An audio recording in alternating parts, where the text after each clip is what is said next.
का जो एग्ज़ाम होने जा रहा है एनसीवीटी के जो भी कैंडिडेट हैं तो उनके लिए दोस्तों, अगर इलेक्ट्रीशियन सेकंड ईयर के स्टूडेंट हैं तो उनके लिए दोस्तों ये वीडियो काफ़ी हेल्पफुल होने वाला है, क्योंकि इसी तरह से आपके एग्जाम में क्वेश्चन पूछे जाएंगे और इसी पीडीएफ में से बहुत सारे क्वेश्चन आपको सीबीटी एग्जाम में देखने को मिलेगा। तो आप लोगों को इसको अच्छे तरीके से देखना चाहिए। ठीक, तो ये दोस्तों यहाँ पर आपका पहला सेट है। यहाँ पर मतलब ये जो है ऑफिशियल है दोस्तों, ऑफिशियल पीडीएफ, लेकिन पिछले और मैंने 5 ऑफिशियल पिछले साल का पेपर अपलोड कर दिया है। अगर आप लोग उसको नहीं देखे हैं तो डिस्क्रिप्शन बॉक्स में आपको लिंक दिया गया है, आप लोग जाके वहाँ से देख सकते हैं। अब देखिए दोस्तों, इसमें टोटल 75 क्वेश्चन आपको देखने को मिलेगा और प्रत्येक क्वेश्चन 2-2 नंबर के रहेंगे और इसमें दोस्तों कोई भी निगेटिव मार्किंग नहीं रहने वाला है।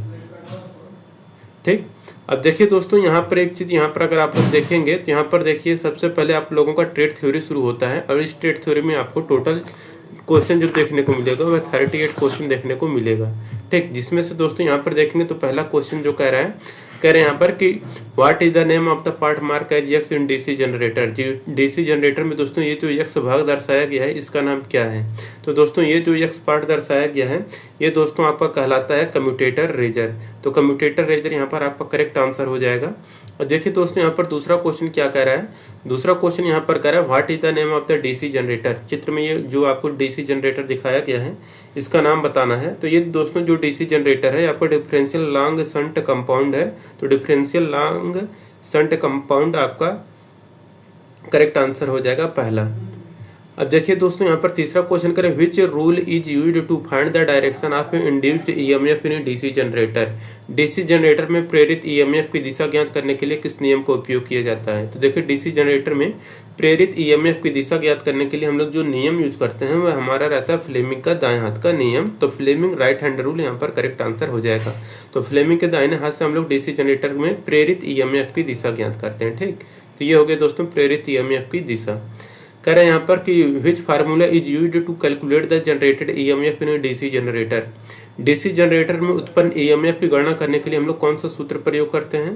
तो देखिए दोस्तों, डीसी जनरेटर में जो उत्पन्न होता है ईएमएफ उसका जो फार्मूला होता है वो रहता है आपका कि जनरेटेड ईएमएफ यानी कि उत्पन्न ईएमएफ इक्वल टू होता है 5Zn/60 इंटू P/A और ये दोस्तों ईएमएफ का मात्रक होता है वोल्ट। तो यहाँ पर ये वोल्ट हो जाएगा। ठीक, और देखिए दोस्तों यहाँ पर पांचवा क्वेश्चन क्या रहा है कि what is the name of the part mark as X in DC generator. DC generator में दोस्तों ये जो आपको दिखाया गया है तो ये क्या है दोस्तों, ये जो आपको दिखाया गया है ये आपका कहलाता है दोस्तों पोल शू।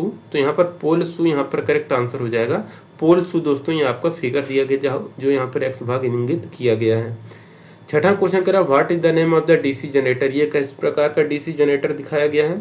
तो दोस्तों ये जो है आपका डीसी जनरेटर ये आपका सेपरेटली एक्साइटेड जनरेटर है। तो सेपरेटली एक्साइटेड जनरेटर अलग से उत्तेजित जनरेटर आपका करेक्ट आंसर हो जाएगा। सातवां क्वेश्चन यहाँ पर देखिए कर which energy is converted into electrical energy by generator. Generator के द्वारा किस ऊर्जा को विद्युत ऊर्जा में परिवर्तित किया जाता है। तो देखिए दोस्तों कि जनरेटर के द्वारा हम लोग क्या करते हैं कि यांत्रिक ऊर्जा को विद्युत ऊर्जा में बदलते हैं। तो जनरेटर की जब भी बात करेगा, देखिए यहाँ पर जनरेटर की बात करेगा तो यांत्रिक ऊर्जा को विद्युत ऊर्जा में, अगर यहीं पर मोटर की बात करता तो विद्युत ऊर्जा यांत्रिक ऊर्जा में बदलती, तो वो उल्टा हो जाता। ठीक, अब देखिए यहाँ पर आठवां क्वेश्चन करें what is the name of the DC generator. ये किस प्रकार का डीसी जनरेटर दिखाया गया है। तो ये दोस्तों जो डीसी जनरेटर है ये आपका कहलाता है कम्युलेटिव कंपाउंड जनरेटर। तो कम्युलेटिव कंपाउंड जनरेटर यानी कि संचयी यौगिक जनरेटर आपका करेक्ट आंसर हो जाएगा। अब अगला क्वेश्चन यहाँ पर देखिए कह रहा है कि what is the principle of DC generator. DC generator जो होता है यह किस सिद्धांत पर कार्य करता है। तो जो डीसी जनरेटर होता है यह फैराडे के विद्युत चुंबकीय प्रेरण के सिद्धांत पर कार्य करता है। तो डीसी जनरेटर फैराडे के विद्युत चुंबकीय प्रेरण के सिद्धांत पर कार्य करता है। तो Faraday law of electromagnetic induction यहाँ पर करेक्ट आंसर हो जाएगा चौथा। पांचवा क्वेश्चन कर रहा है what is the formula for dynamically induced EMF. गतिशील रूप से प्रेरित ईएमएफ के लिए सूत्र क्या होता है। तो देखिए गतिशील रूप से प्रेरित ईएमएफ का जो सूत्र होता है वह रहता है आपका BVL sin थीटा। ठीक, तो यहाँ पर आपका तीसरा करेक्ट आंसर हो जाएगा। 11 नंबर क्वेश्चन कह रहा है यहाँ पर कि which rule is used to find direction of magnetic field. चुंबकीय क्षेत्र की दिशा ज्ञात करने के लिए किस नियम का उपयोग किया जाता है। तो देखिए चुंबकीय क्षेत्र की दिशा ज्ञात करने के लिए हम लोग जो नियम यूज करते हैं वह रहता है आपका राइट हैंड पाम रूल। तो दाहिने हाथ की हथेली नियम, तो राइट हैंड पाम रूल के द्वारा हम लोग चुंबकीय क्षेत्र की दिशा ज्ञात करते हैं। 12 नंबर क्वेश्चन करें, what is the name of the part of DC generator. DC generator का ये जो भाग आपको दिखाया गया है, तो ये दोस्तों ऊपर का आवरण है, और इस ऊपर के आवरण को ही हम लोग कहते हैं दोस्तों यहाँ पर योक या फ्रेम। तो जो बाहरी आवरण होता है जो कि यांत्रिक झटकों से बताता है या यांत्रिक सुरक्षा प्रदान करते हुए हमारा योक या फ्रेम कहलाता है, या बाहरी आवरण। ठीक। 13 नंबर क्वेश्चन है, how many parallel path in duplex lap winding of a 4 pole DC generator. 4 pole DC generator में डुप्लेक्स लैप वाइंडिंग में कितने समानांतर पाथ होंगे। तो देखिए दोस्तों, लैप वाइंडिंग में क्या होता है कि यह आपका हो जाएगा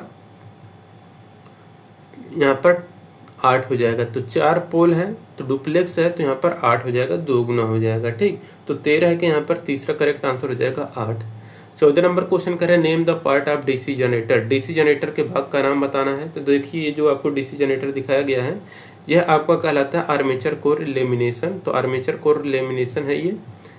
15 नंबर क्वेश्चन करें, how interpoles are connected in a DC generator. DC generator में इंटरपोल कैसे जुड़ते हैं। तो देखिए डीसी जनरेटर में जो इंटरपोल जुड़ते हैं, यह जुड़ते हैं आपके in series with armature. Armature के साथ श्रृंखला में डीसी जनरेटर में इंटरपोल जुड़ते हैं।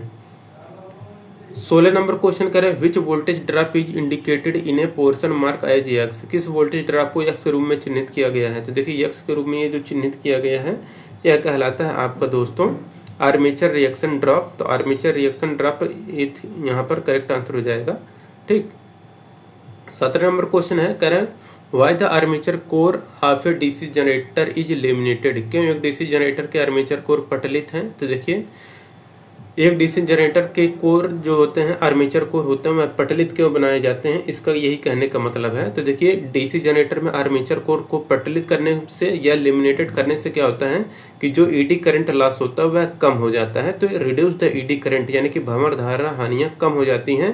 भंवर धारा हानियों को ही कम करने के लिए हम लोग आर्मेचर का जो कोर होता है उसको हम लोग लेमिनेटेड करते हैं। 18 नंबर क्वेश्चन करें, why armature resistance of a DC generator is very low. DC generator का आर्मेचर प्रतिरोध बहुत कम क्यों होता है। तो देखिए डीसी जनरेटर का आर्मेचर प्रतिरोध बहुत कम होने का जो रीजन रहता है वो रहता है कि आर्मेचर वोल्टेज ड्रॉप को कम करें। तो रिड्यूस आर्मेचर वोल्टेज ड्रॉप। ठीक। तो 18 का यहाँ पर दूसरा करेक्ट आंसर हो जाएगा। 19 नंबर क्वेश्चन कर, why the DC generator should run in clockwise direction only. DC generator को घड़ी की दिशा में ही क्यों चलाना चाहिए। तो देखिए डीसी जनरेटर में घड़ी के ही दिशा में ही चलाने का जो मेन रीजन रहता है वो रहता है कि प्रोटेक्ट द रेजिडुअल मैग्नेटिज्म, अवशिष्ट चुंबकत्व की रक्षा करने के लिए हम लोग डीसी जनरेटर को घड़ी की दिशा में ही चलाना चाहिए। Why compensating winding is provided in large DC generator. बड़े डीसी जनरेटर में घुमावदार क्षतिपूर्ति क्यों प्रदान की जाती है। तो देखिए बड़े डीसी जनरेटर में जो घुमावदार क्षतिपूर्ति प्रदान की जाती है वो किया जाता है दोस्तों neutralize armature reaction effect. Armature प्रतिक्रिया प्रभाव को बेअसर करने के लिए हम लोग बड़े डीसी जनरेटर में घुमावदार क्षतिपूर्ति प्रदान करते हैं। 21 नंबर क्वेश्चन करें, what is the purpose of pole shoe in DC generator. DC generator में पोल शू का उद्देश्य क्या है। तो देखिए डीसी जनरेटर में पोल शू का जो मेन रीजन रहता है दोस्तों वो रहता है आपका कि spread out flux informally in the air gap, यानी कि एयर गैप में समान रूप से फ्लक्स को फैलाए रखने के लिए हम लोग डीसी जनरेटर में पोल शू लगाते हैं। ठीक। 22 नंबर क्वेश्चन कह रहा है, what is the function of split ring in DC generator. DC generator में स्प्लिट रिंग का कार्य क्या है। तो देखिए डीसी जनरेटर में स्प्लिट रिंग का जो कार्य होता है वो रहता है आपका कलेक्ट्स द करंट यूनिडायरेक्शनली, धारा को एक दिशा में एकत्र करता है। तो डीसी जनरेटर में स्प्लिट रिंग का कार्य क्या है कि धारा को एक दिशा में एकत्रित करने का कार्य ही स्प्लिट रिंग करता है। ठीक। तो स्प्लिट रिंग जो हम लोग डीसी जनरेटर में लगाते हैं वह धारा को एक दिशा में एकत्रित करता है। 23 नंबर क्वेश्चन करें, which material is used to make brush in generator. Generator में ब्रश बनाने के लिए किस सामग्री का उपयोग करते हैं। तो देखिए जनरेटर में ब्रश बनाने के लिए हम लोग जो मटेरियल यूज करते हैं वह मटेरियल रहता है हम लोगों का कार्बन एंड ग्रेफाइट। कार्बन और ग्रेफाइट का ही हम लोग ब्रश बनाते हैं। ठीक। अब देखिए 24 नंबर क्वेश्चन करें, why DC generator are losing their या लॉसिंग देयर रेजिडुअल मैग्नेटिज्म। क्यों डीसी जनरेटर अपने अवशिष्ट चुंबकत्व खो देते हैं? तो देखिए, जिसके कारण डीसी जनरेटर अपने विशिष्ट चुंबकत्व खो देते हैं उसका मेन रीजन रहता है कि change the direction of rotation very often. Rotation की दिशा अक्सर बदलती रहती है, जिसके कारण डीसी जनरेटर का जो चुंबकत्व होता है वह खत्म हो जाता है। 25 नंबर क्वेश्चन है, which type of DC generator is used for long distance distribution line. लंबी दूरी की वितरण लाइनों के लिए किस प्रकार के डीसी जनरेटर का उपयोग किया जाता है? तो देखिए, लंबी दूरी की वितरण लाइनों के लिए हम लोग जिस प्रकार के डीसी जनरेटर का उपयोग करते हैं वह रहता है कि कम्युलेटिव कंपाउंड जनरेटर। तो कम्युलेटिव कंपाउंड जनरेटर 25 का यहाँ पर चौथा करेक्ट आंसर हो जाएगा। संचय यौगिक जनरेटर आपका करेक्ट आंसर हो जाएगा। 26 नंबर क्वेश्चन करें, which type of DC generator is used for arc welding. Arc welding के लिए किस प्रकार के डीसी जनरेटर का उपयोग करते हैं? तो देखिए दोस्तों, ये जो है ना, ये मैक्सिमम आपका ज़्यादा से ज़्यादा 20, 22, 25 मिनट का वीडियो बनेगा और इसका दोस्तों आप लोगों को रिवीजन बार बार कर लेना है। रिवीजन करने से आपको दोस्तों यही होगा कि आपके एग्जाम में दोस्तों इसी पीडीएफ में से काफ़ी ज़्यादा क्वेश्चन आपको देखने को मिलने वाला है और इसमें मैं गारंटी देता हूँ कि बहुत सारे क्वेश्चन आपको देखने को मिलेंगे। जितना मैं प्रीवियस ईयर का पेपर 6-7 सेट अभी कंप्लीट करा दिया हूँ, मैं लगभग इसको 10 सेट तक कंप्लीट कराऊंगा पिछले साल का, तो आप लोग उसको ज़रूर देखिएगा। और ये निम्मे के द्वारा दोस्तों ये जारी किया गया प्रैक्टिस सेट भी है और पिछले साल का पेपर भी मैंने 2023 का जो अगस्त में हुआ था उसको भी कराया है। लिंक आपको डिस्क्रिप्शन बॉक्स में दिया गया है, जाके चेक कर लीजिए। ठीक। 26 नंबर क्वेश्चन करें, which type of DC generator is used for arc welding. Arc welding के लिए हम लोग किस प्रकार के डीसी जनरेटर का प्रयोग करते हैं? तो देखिए, आर्क वेल्डिंग के लिए जो हम लोग डीसी जनरेटर यूज करते हैं वहाँ रहता है डिफरेंशियल कंपाउंड जनरेटर। तो विभेदक यौगिक जनरेटर यहाँ पर 26 का तीसरा करेक्ट आंसर हो जाएगा। 27 नंबर क्वेश्चन करें, what is the property of wave binding in DC generator. DC generator में तरंग बाइंडिंग की क्या विशेषता है? तो देखिए, डीसी जनरेटर में तरंग बाइंडिंग की जो विशेषता है वह दोस्तों आपका लो करंट हाई वोल्टेज, कम धारा उच्च वोल्टेज डीसी जनरेटर में तरंग बाइंडिंग की विशेषता है। 28 नंबर क्वेश्चन करें, what is the purpose of resistance wire used in the commutator connection in DC generator. DC generator में कम्यूटेटर संयोजन में प्रयुक्त प्रतिरोध तार का उद्देश्य क्या है? तो ये रहता है दोस्तों आपका smooth reversal of current direction. धारा का दिशा आसानी से पलटने के लिए हम लोग कम्यूटेटर संयोजन में प्रयुक्त प्रतिरोध तार का उद्देश्य के लिए इसको यूज किया गया है। यहाँ पर देखिए, ये जो प्रयुक्त यही प्रतिरोध है। ठीक। 29 number question, why solid pole shoe are used in DC generator. DC generator में ठोस पोल शू का उपयोग क्यों किया जाता है? तो देखिए, डीसी जनरेटर में ठोस पोल शू का उपयोग करने का मेन रीजन रहता है आपका कि चुंबकीय पथ के रिलक्टेंस को कम करने के लिए, यानी कि to reduce the reluctance of magnetic path. चुंबकीय पथ के रिलक्टेंस को कम करने के लिए हम लोग डीसी जनरेटर में ठोस पोल शू का उपयोग करते हैं। 30 नंबर क्वेश्चन करें, which metal is used to make large capacity DC generator yoke. बड़ी क्षमता के डीसी जनरेटर के जो योक होते हैं उसको बनाने के लिए हम लोग किस मटेरियल का प्रयोग करते हैं? तो देखिए, जो बड़ी मशीनें होती हैं उसका जो जनरेटर योक मतलब है दोस्तों वही आपका बाहरी आवरण, यानी कि खोल जिसको आप लोग बोलते हैं। तो बड़ी मशीनों की जो खोल होती हैं या बाहरी आवरण होता है या जो ढांचा होता है उसको हम लोग बनाते हैं, वो रहता है आपका रोल्ड स्टील का। तो रोल्ड स्टील यहाँ पर करेक्ट आंसर हो जाएगा। 31 नंबर क्वेश्चन है, which type of voltage is induced dynamically in a DC generator. DC generator में किस प्रकार का वोल्टेज गतिशील रूप से प्रेरित होता है? तो देखिए, डीसी जनरेटर में जिस प्रकार का वोल्टेज गतिशील रूप से प्रेरित होता है वह रहता है दोस्तों आपका अल्टरनेटिंग वोल्टेज। तो अल्टरनेटिंग वोल्टेज यहाँ पर करेक्ट आंसर हो जाएगा। 32 नंबर का क्वेश्चन देखिए क्या कह रहा है। यहाँ पर कह रहे हैं, what is the purpose of slot mark as X. X रूप में चिन्हित भाग का नाम बताना है। देखिए, एक्स भाग ये जो आपको स्लॉट दिखाया गया है ये आपका कहलाता है टू फिक्स कीवे, कुंजी तरीका ठीक करने के लिए, यानी कि इसी में कुंजी फिक्स होता है जिससे ये जाम हो जाता है और ये घूमता है। ठीक। तो कुंजी यहाँ पर की फिट करने के लिए लगाया जाता है। 33 नंबर क्वेश्चन है, what is the purpose of field coil in DC generator. DC generator में फील्ड कॉइल का प्रयोग क्यों करते हैं? तो देखिए, डीसी जनरेटर में फील्ड कॉइल यूज करने का जो मेन रीजन रहता है वो रहता है कि to magnetize the pole to produce coil flux. कुंडली फ्लक्स का निर्माण करने के लिए ध्रुवों को चुंबकित करना डीसी जनरेटर में फील्ड कॉइल का उद्देश्य है। 34 नंबर क्वेश्चन कह रहे हैं which metal is used to make pole core of large DC generator machine. बड़े डीसी जनरेटर मशीनों के पोल कोर बनाने के लिए हम लोग किस धातु का प्रयोग करते हैं? तो इसके लिए हम लोग यूज करते हैं दोस्तों कास्ट स्टील। तो अभी एक क्वेश्चन पहले भी आया है कि बड़े डीसी जनरेटर मशीनों के पोल कोर बनाने के लिए कास्ट स्टील का प्रयोग करेंगे। ये हो गया। अब 35 नंबर क्वेश्चन है why the pole core stamping are laminated in DC generator. क्यों pole core stamping DC generator में पटलित होते हैं? तो इसका मेन रीजन रहता है आपका कि reduce the eddy current loss, भंवर धारा हानियों को कम करने के लिए हम लोग डीसी जनरेटर में जो कोर स्टैंपिंग होता है उसको हम लोग लेमिनेटेड करते हैं। 36 नंबर क्वेश्चन कह रहा है which type of DC generator is used for electroplating process. Electroplating process के लिए किस प्रकार के डीसी जनरेटर का उपयोग किया जाता है?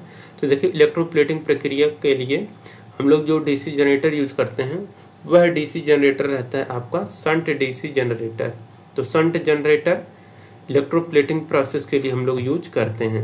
37 number question what is the formula to calculate the EMF of a DC motor. तो ईएमएफ डीसी मोटर का जो बैक ईएमएफ निकालने का जो फार्मूला होता है वह कौन सा होता है? तो वो रहता है दोस्तों ईबी, यानी कि back EMF equal to voltage minus armature A voltage.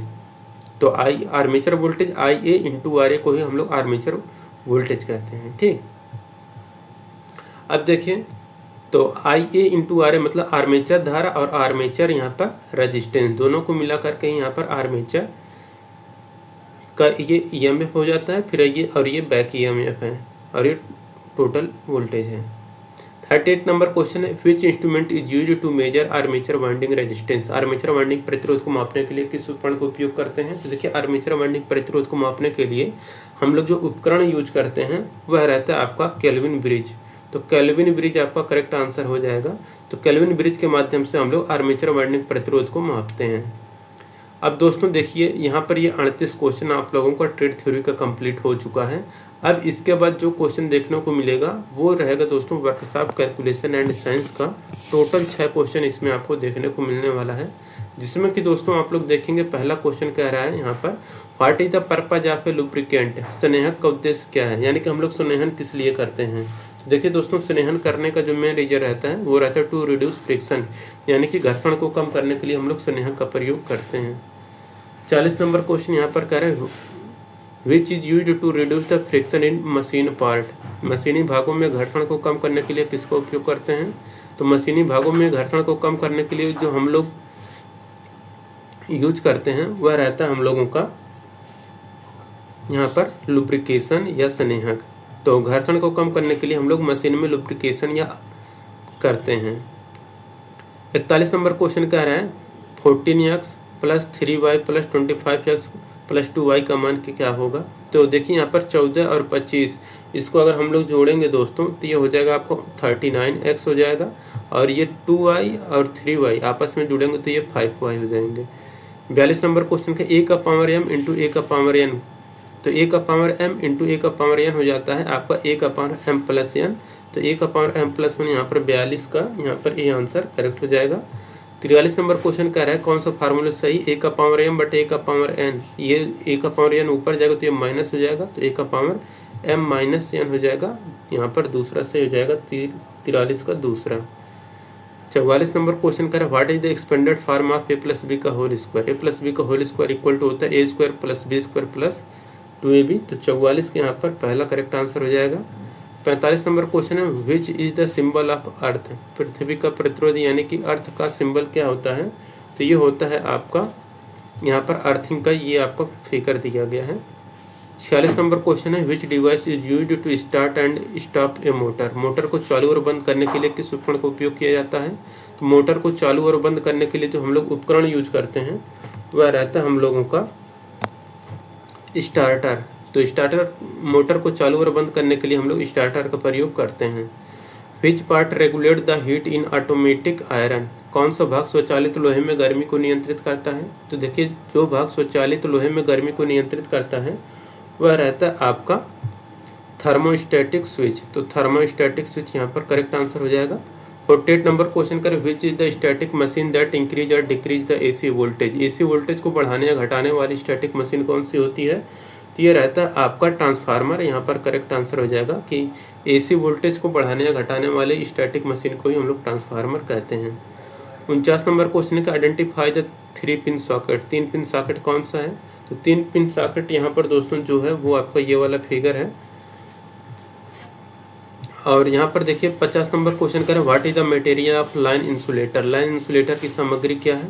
तो देखिए जो लाइन इंसुलेटर की सामग्री है यहाँ पर, यह है आपका दोस्तों पोर्सिलिन क्ले।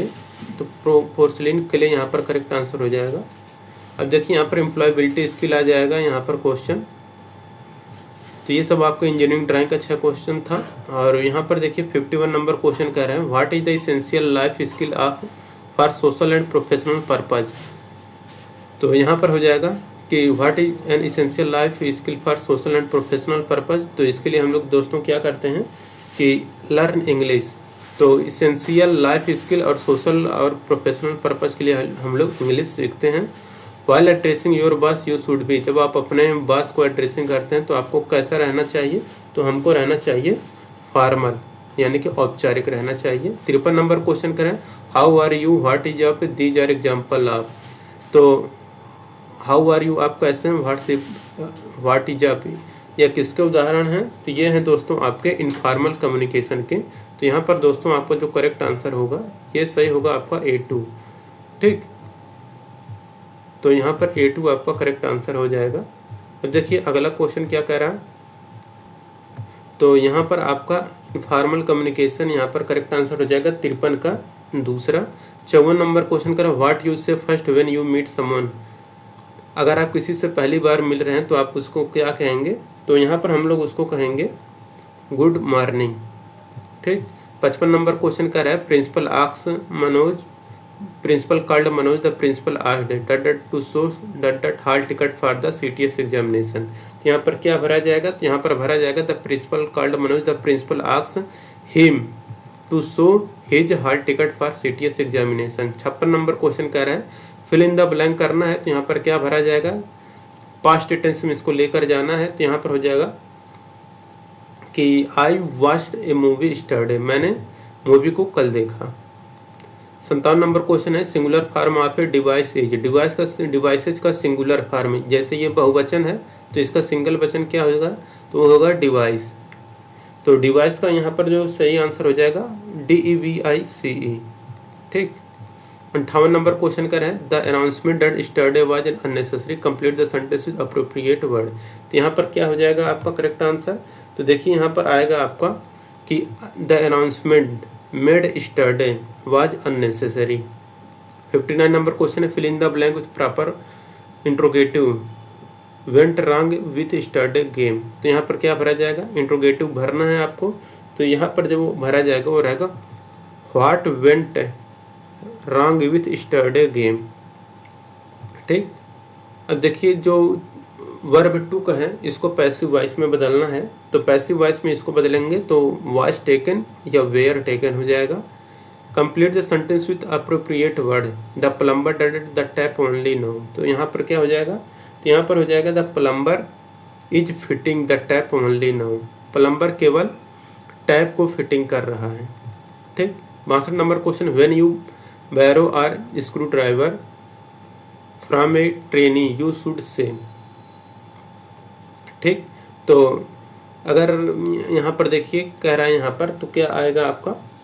कह रहा है can you give me your screwdriver. कह रहे हैं यहाँ पर कि when you borrow a screwdriver from a trainee, अगर आप किसी ट्रेनी से अगर मांग रहे हैं स्क्रू ड्राइवर तो आप उसको क्या कहेंगे? तो कहेंगे हम लोग उसको कि can you give me your screw driver, क्या आप अपना स्क्रू ड्राइवर हमें देंगे। ठीक, 63 नंबर क्वेश्चन है कि magnificent sharp lengthy bright are example of. तो मैग्निफिसेंट, शार्प, लेंदी और ब्राइट ये दोस्तों जो एग्जाम्पल हैं यह आपके एग्जाम्पल हैं डिस्क्राइबिंग वर्ड या वर्णनात्मक शब्द हैं। Table, wire, socket, table, hammer, cable, hammer, nail, ETC किसके उदाहरण है? तो देखिए टेबल, वायर ये सब दोस्तों जो हैं ये आपके नाम हैं नेमिंग वर्ड, यानी कि ये नाम को बता रहे हैं। Table, wire, socket, cable, hammer ये सब नाम है।